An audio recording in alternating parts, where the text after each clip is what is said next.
Assalamualaikum warahmatullahi wabarakatuh. Perkenalkan, nama saya Salsabila Jara, asal kelas 12 IPA 1. Di sini saya akan menjelaskan materi tentang mutasi. Pengertian mutasi. Mutasi adalah perubahan permanen dalam urutan DNA atau materi genetik suatu organisme. Perubahan ini bisa terjadi karena alami atau akibat faktor eksternal, seperti radiasi, bahan kimia, atau virus. Mutasi dapat mempengaruhi satu pasangan basa DNA atau bahkan bagian yang lebih besar dari kromosom. Mutasi dapat menghasilkan efek yang berbeda, mulai dari tidak ada dampak sama sekali hingga perubahan pada sifat fisik atau fungsi organisme, bahkan menyebabkan penyakit atau kelainan genetik. Mutasi yang terjadi dalam sel reproduksi bisa diwariskan keturunan. Mutasi dapat disebabkan oleh berbagai faktor, baik yang alami maupun yang disebabkan oleh lingkungan seperti kesalahan dalam replikasi DNA, radiasi, bahan kimia mutagenik, virus, transposon atau gen lompat, radikal bebas, dan faktor internal. Faktor-faktor mutasi. Faktor-faktor yang menyebabkan mutasi dalam biologi dapat dibagi menjadi dua kategori utama, faktor internal dan faktor eksternal. Faktor internal yaitu satu, kesalahan replikasi DNA. Selama pembelahan sel, kesalahan dalam menggandakan DNA bisa menyebabkan perubahan. 2. Kesalahan perbaikan DNA. Jika mekanisme perbaikan DNA gagal, kesalahan dalam DNA tetap ada. 3. Transposon. Segmen DNA yang dapat berpindah tempat dalam genom mengubah urutan gen. Faktor eksternal. 1. Radiasi, seperti sinar UV, sinar X, atau radiasi gamma yang dapat merusak struktur DNA. 2. Virus. Virus dapat menyisipkan materi genetik mereka ke dalam DNA sel inang, menyebabkan perubahan genetik. 3. Bahan kimia mutagenik. Zat kimia seperti yang terdapat dalam asap rokok, pestisida, atau bahan kimia industri yang dapat merusak DNA. Jenis-jenis mutasi.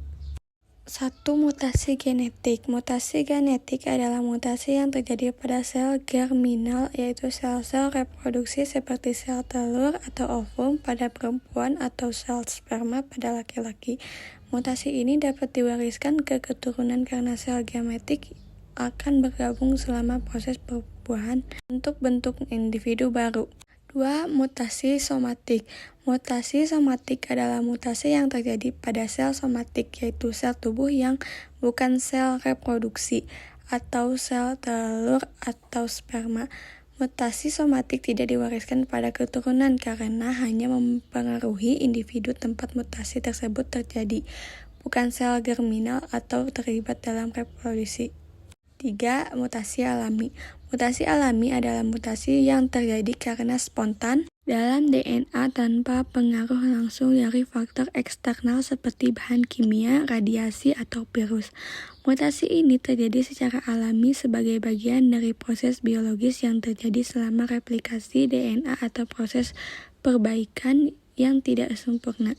Mutasi alami adalah sumber penting dari variasi genetik dalam populasi dan berperan dalam evolusi. Dampak mutasi. Dampak positif mutasi. 1. Evolusi dan adaptasi. Mutasi bisa menghasilkan variasi genetik yang memberikan keunggulan dalam bertahan hidup di lingkungan yang berubah. Misalnya, organisme yang bermutasi untuk memiliki ketahanan terhadap penyakit atau perubahan iklim. 2. Inovasi biologis. Mutasi dapat menciptakan sifat baru yang belum ada sebelumnya, membuka potensi untuk spesies baru atau kemampuan baru, seperti ketahanan terhadap pestisida pada tanaman atau antibiotik pada bakteri. 3. Pengembangan pengobatan. Dalam penelitian, mutasi pada organisme model bisa membantu ilmuwan memahami lebih dalam tentang penyakit genetik dan berpotensi menciptakan terapi baru. Dampak negatif mutasi. 1. Penyakit genetik. Banyak mutasi dapat menyebabkan gangguan kesehatan seperti kanker, anemia sel sabit, atau fibrosis kistik. Mutasi pada gen yang mengatur pembelahan sel misalnya dapat memicu pertumbuhan sel abnormal. 2. Kerusakan fungsi biologis. Beberapa mutasi dapat mengubah fungsi normal protein atau enzim yang berdampak negatif pada metabolisme tubuh atau kemampuan organisme untuk bertahan hidup. Ketiga, keturunan penyakit. Jika mutasi terjadi pada sel germinal atau sel yang berfungsi dalam reproduksi, maka mutasi ini dapat diturunkan kepada keturunannya yang berpotensi menyebabkan gangguan genetik dalam keluarga atau spesies.